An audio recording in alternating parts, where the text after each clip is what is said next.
Hello, and welcome to the very first episode of a brand new B2B content marketing podcast, Contentious, from the people here at Radix Communications. My name is Steve George. I'm a 14-year B2B content writing veteran, and joining me now and every episode from here on out for the foreseeable is my co-host, Katie. Katie, do you want to introduce yourself? Thank you. Hi. I am getting on for my 10th year now, so snapping at your heels. I am one of our senior writers and directors here at Radix, and one of our designated opinion havers. So we're here to share opinions, gather opinions, argue about opinions, maybe. Absolutely. Yeah, that's totally our aim here. What we're trying to do is take some of the great conversations we have in-house and open them up to a wider audience and invite some people just like yourselves listening in to share your feedback with us. More information on that at the end of the episode.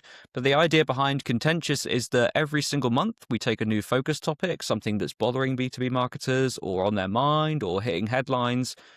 We have a chat about our own opinions on that and try to work out, is this something worth caring about? Is it a big deal? Is it not? And see where we can land between us before we eventually hand the reins over to you, the community, and see what you think about it too, and try to keep communication going from there. So sounds pretty relevant to what you're trying to do this year as well, Katie. Is that right? Yes, indeed. It's really important for us to build a bit more community. Like Radix has been around 18 years now, and we've seen a lot of topics come and go, and we know that the people we speak to daily and the people we have in our wider orbit have some incredible insights into this kind of stuff, and it's so rare to just get a chance to have a chat with no pressure and no desired outcome apart from maybe coming, like you said, to a middle ground, even if we don't fully agree on something. So this is really exciting for me as well.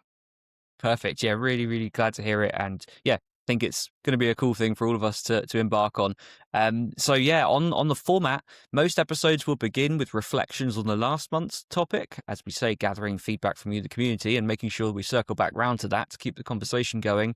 And before we get into a new topic for each month, obviously, being episode number 1, we don't have a last month's topic to circle back round to this time, so we'll get straight into the focus topic for this month, which is around AI search and the rise of so-called zero-click searches. So I'm sure most of you listening, this won't be news to you, this idea that because of AI-supported search now, people are getting quick answers to their questions in the form of AI summaries, and as a result are clicking through a lot less to brands' content or actually following through to their websites. Some of the stats show anything between a 15 and I think 64% projected decline in organic click-throughs as a result of these searches. So it's kind of pretty scary prospect for content marketers. Most of our model is built on the idea that if you create great informative content, it will attract people to your website. They search for relevant things, they click through to it, and then they discover about your offering. So from my point of view, this is like pretty terrifying stuff because it's hitting us in very serious KPIs, and it feels, we've seen various things that have been quite scary over the years, threatening to shake up the way we do things. So I'm coming at this from the angle of someone who is reasonably scared. Katie, where do you stand? What are your overall thoughts? Well, I think this is probably a good place for us to start talking because I think I am at the other end of the spectrum a little bit. I think, a lot less nervous, but also very cognizant of the fact that this is probably one of the biggest shifts we've had recently in the way people behave online. And like you said, that kind of threat to a model that we've, as an industry, spent quite a long time refining. But I think it's probably not apocalyptic, as some people like to call it. I think we probably can take a breath before we start worrying too Nice. Well, yeah, I mean, I'm glad you tend to be a solid, level-headed person for me to ground a lot of my, shall we say, more like extreme reactions around. So yeah, that is immediately quite reassuring to me. You use the word apocalyptic. I mean, people have been calling this the so-called sort of traffic apocalypse in various forms. And I guess thinking specifically about what it is that got me quite scared is when I think about the marketing funnel as a model, and the fact that for a lot of people, being a funnel naturally in that shape, it's broad at the top and gets narrower as we go down. Lots of our content efforts, or many brands' content efforts, pretty focused around that top of funnel stage where most of that content, its purpose is to answer quite high level questions or provide high level insight that people generally, it marks the beginning of a journey. It either plants a seed in them that they want to learn more, or is related to a topic that they are researching at a high level, and then you get that click through to the website. So to me, I know that we produce content for the whole funnel, so it's not like apocalyptic, but I still think with the way that things are skewed towards top of funnel content creation, this alarms me. Do you think, like, what sort of impact will this have on that upper end of the funnel where people are just trying to get people through the door the first time? What do you think? So for me, there's a couple of things that are interesting there in terms of top of funnel content.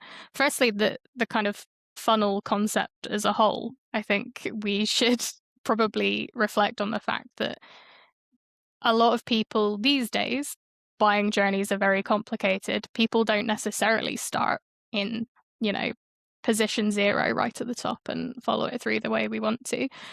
People are coming in halfway down through the side. They're climbing back up to follow a different rabbit hole. There are a lot of different ways that people interact with content that's a lot less linear than we like to hope. So I think that's one thing. I think obviously the AI summaries have to pull from something. And if you're producing really good top of funnel content, that can be you. And then the other thing, I think if we think about the statistics that you mentioned, anywhere between 15 and mid 60s for how it might affect traffic, a sort of decrease in that organic traffic. That's a big variance in the number for a start. Sure. But also there are a lot of people who will be coming to you for that top of funnel stuff. If even with the most apocalyptic number, you're still looking at 35% of people ish that are landing in the way that you expect and looking for those high level answers. So I think if I was one of those people and landed on a website and found nothing to answer what I'm looking for, or only really old stuff because, a brand has abandoned it in favor of all of the lower funnel stuff, I might go looking elsewhere just because I don't feel like I'm being catered for. Sure. Yeah, makes sense. And I suppose there's probably something to be said for the fact that, of the people that bounce away or that simply get their answer from an AI summary and don't go on to learn more and specifically seek answers through your website or dive down deeper into the sources of the information within that AI summary and click through that way, you probably end up losing what would have wound up being less relevant / high intent prospects. That pure speculation on my part, but I would suspect that the sort of people you really want on the website are the ones more inclined or more invested in the topic to find their way through to it anyway. Do you think that sort of rings true?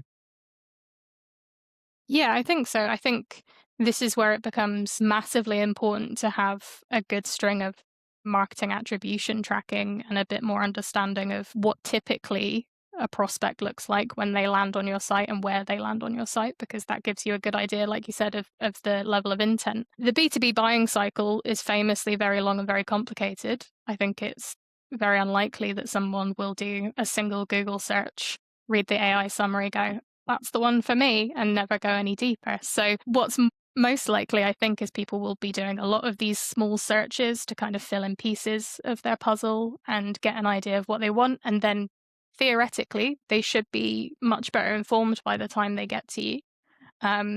So I think if you did want to sort of adjust your content approach a little bit, it might be worth looking at that kind of middle of funnel capture thing. So where people have considered a lot of their options, they've got a pretty good idea of what they want, and you've got to tip them over the edge into that slightly more sales oriented process where you're leading them towards a sale rather than just trying to get their attention. Sure. Yeah, it makes total sense.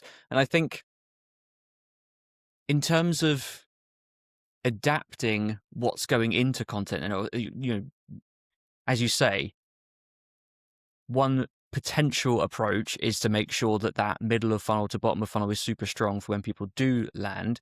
The stuff that comes above that, the idea of a self-driven research journey for customers is not a new concept to us, is it? It's sort of, one of the things that occurred to me, one of the things I found quite sobering about it, that grounded me on the topic, was I was having a conversation with another one of our colleagues, and they said, if somebody was to get an answer to their high level question from an AI summary versus a different source online, how much difference does that really make? I thought, well, not much, to be honest. Like we completely accept that these journeys are and have been incredibly user driven for a long time, and we don't, as much as we might like complete control and a single channel journey from start to finish, it doesn't really look that way. So from that perspective, what's one extra sort of channel or condensed information source in the mix? Probably not likely to change things too much, right? Mm-hmm. Yeah, I mean, top of funnel content was really invented because people stopped phoning you up and going, I want this thing, can you sell it to me? It came with the kind of internet age and maybe the decline of catalogs, although there are still some great catalogs out there. People like to go on their own journey. People don't want to be hounded from click one as well. There's a certain amount of autonomy that you want to give people. So yeah, I think that's a really great point. Like, as long as it's not, a competitor, a bit of content that grabs them better than yours does, then it doesn't really matter where they get that high level information. And also maybe saves you some effort. Yeah. If they come to you better educated. Nice. Yeah, that's a very positive way of looking at it. Thinking a bit more about specifics on the content side of things, then, many of the people that we speak to are pretty close to content creation, writers and the marketers that they work with. So obviously one thing that's high on people's agenda is like the concept of GEO and writing to make sure that you appear within these search summaries. Plenty being said on what you can do to do that. Do you have any sort of quick tips or any advice you would give people that want to put some focus on making sure it's their content that appears in AI summaries? Yeah, I mean, I'd love to know your read on this because mine is, I think, infuriatingly simple to the point where it's not really advice, which is, I think, if you make things good and clear and focused and you're answering a need that you know that your prospects have, then really you're doing everything you can nearly, Sure. and everything else is all that like black box algorithm stuff. I think it's like a level of hygiene and quality that we should be aiming for in everything. But like I said, that's infuriatingly simple, and I'd love to know if you have something more concrete and actionable for people. Well, I mean, I'm completely on the same page as you, where I think that, it reminds me a lot of the early days of SEO, where lots of people were making some pretty wild changes to websites and the way that their content was structured. There was a lot of keyword stuffing going on, and quality suffered in pursuit of these things that reasonably early iteration search algorithms were looking for. Now, the LLMs and algorithms today are pretty sophisticated, and they know to search for authoritative, high quality content. There's no real corner cutting. One thing that a lot of people are doing that is, a reasonably successful, very simple tactic is structuring more subheadings within their content as questions so that they specifically anticipate the exact questions people are asking, and thereby providing them with a very, very solid answer and increasing the chance of the LLM picking up their answer to that question to serve to someone. But as much as that is going on now, I get concerned that that's like very transparent. You're going to see a lot more of that everywhere. And to me, it feels a bit like, how sentiment has changed on M dashes, where like many of us are personally hurt by the fact that an M dash is a beautiful, beautiful thing that I am super dependent on them. But they've become so closely associated with AI generated content that, like, even though I think they're a wonderful tool in writing, I'm being forced to use them less because public sentiment has shifted on them. And the same thing will sort of happen in a very different way to content that's structured around these questions. I think it won't be very long before readers are aware that somebody is trying to write for AI rather than write for them. And we don't want that feeling to go away, right? Yeah, it's like you said, all like scene for scene, what happened with people who went really hard on prepping for SEO, where you just end up reading a blog that's a bit of an FAQ that's got a collection of words in every sentence that you would never see in natural speech or in literature, you know? So yeah, I think you kind of run the risk of, you know, bot-tailored language speaking to bots, and then somewhere along the way you've forgotten that you're trying to get a person involved. And, you know, it's fundamentally an emotional decision to make even a B2B purchase. I know we like to think that we're all logical creatures who are just driven by statistics and numbers and nice things, but there is an emotional component, and I think you're really undercutting that if somebody's looking at something and there's even a little subconscious voice in their head going, that's not for me. This wasn't written with me in mind. It's written so Google will like it. Yeah, completely. Well, I mean, it's feeling a lot more like we're on the same page about a lot of this stuff, which is fantastic. Yeah, like you say, I don't think it's a massively sort of apocalyptic situation. Any other tips or advice for people? You know, we haven't seen too much in the way of hard shift left or shift right in content strategy as a result of this, but is there anything else you've seen from clients, any other steps they've taken before we sort of wrap up between us? I think a lot of the clients I work with have weathered quite a lot of these changes over the Sure, years. yeah. And they're kind of, you know, they're used to this dance, and they're used to making, I think, small adjustments to the way they work, but not sort of hard shifts in any direction, because, you know, that can, I mean, cost you a lot of money at the very base of it. You know, you don't want to be spending all of your budget on prepping for something to show up in an AI search and then for it not to have that much of an effect. So I think, like I mentioned earlier, the focus on tracking and attribution and really understanding the performance and the purpose of your content, because I think even if you intend it for a certain purpose, the way people actually use it, where they actually come to it and what it's helpful to them for, it might be slightly different. Understanding things like, ideally, you know, what's the last thing somebody reads before they come and talk to you? What's the first thing somebody reads that sets them on that journey to come and talk to you or book a demo, whatever it is? I think that kind of focus on setting up content to be trackable.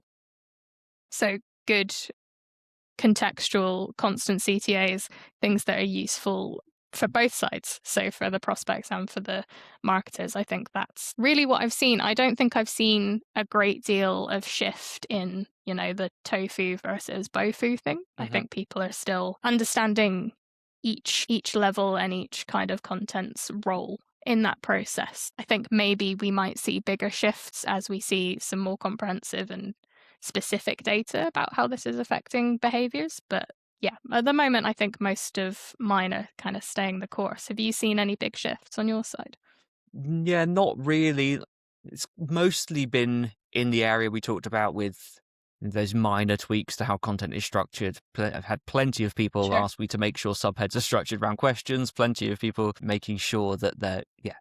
I guess there's more of a consideration for that, which I think is just quite a good bit of hygiene overall for content creation, which is that one thing I'm seeing marketers doing is thinking up front during the briefing stage about which questions that people might commonly search for are we hoping that this piece of content will answer.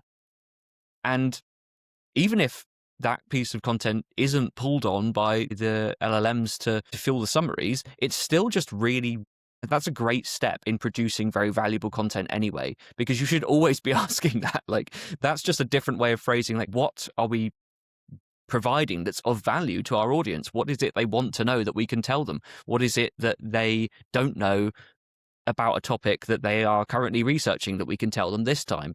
So I think it's just helping to reinforce strong fundamentals, which is great. So I'm seeing the right side of it, which is that you could certainly overreact to something like this. As we said a couple of times now, much like the SEO rush, you could do some things which reduce the quality of your content in pursuit of trying to game the system a little bit. But it feels like the steps people are taking are the right ones, and they are going to just reinforce the quality of content, which is really, really strong. Because when it boils down to it, as you said before, if you stay the course and create great, valuable, insightful content that is written for humans in ways that answer their questions, then like you're going to win on both sides, right?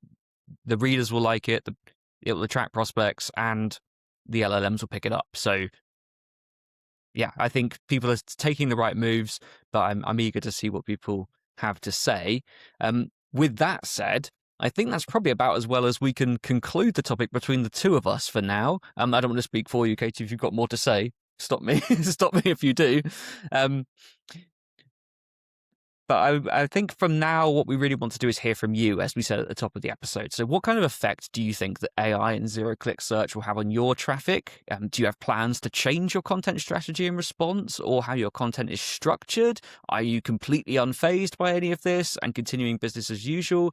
Let us know with a comment on LinkedIn by leaving us a comment on the YouTube version of this episode, or by answering our LinkedIn poll. So each one of our episodes will be accompanied by a poll question, and that will form the basis for our discussion at the start of the next episode. Please do let us know that. We really do want to talk to you and hear from you as well. Yeah, take that chance to let us know what you're thinking, and we'll circle back to your thoughts next time, see what they can help us all learn, and continue the conversation from there. But for now, thank you so much for listening to this first episode and joining along with us. That's everything from me. Katie, any final words to our new audience? Yeah, if you've made it this far, thank you so much. It really does mean a lot to us. It's really, really important for us to hear from you. If you've got an opinion, we would love to know, because we sit in quite a privileged and also quite a siloed position in the content creation process. So it is really great for us to get opportunities to step outside and hear from other people in the process, and how it can feed into our work and how we can support other people's work. So yeah, if you've got an opinion, please share it. Brilliant. Thank you very much. And with that, we're going to wrap up and hopefully come back and see us next time. We will speak to you all very, very soon. Thank you.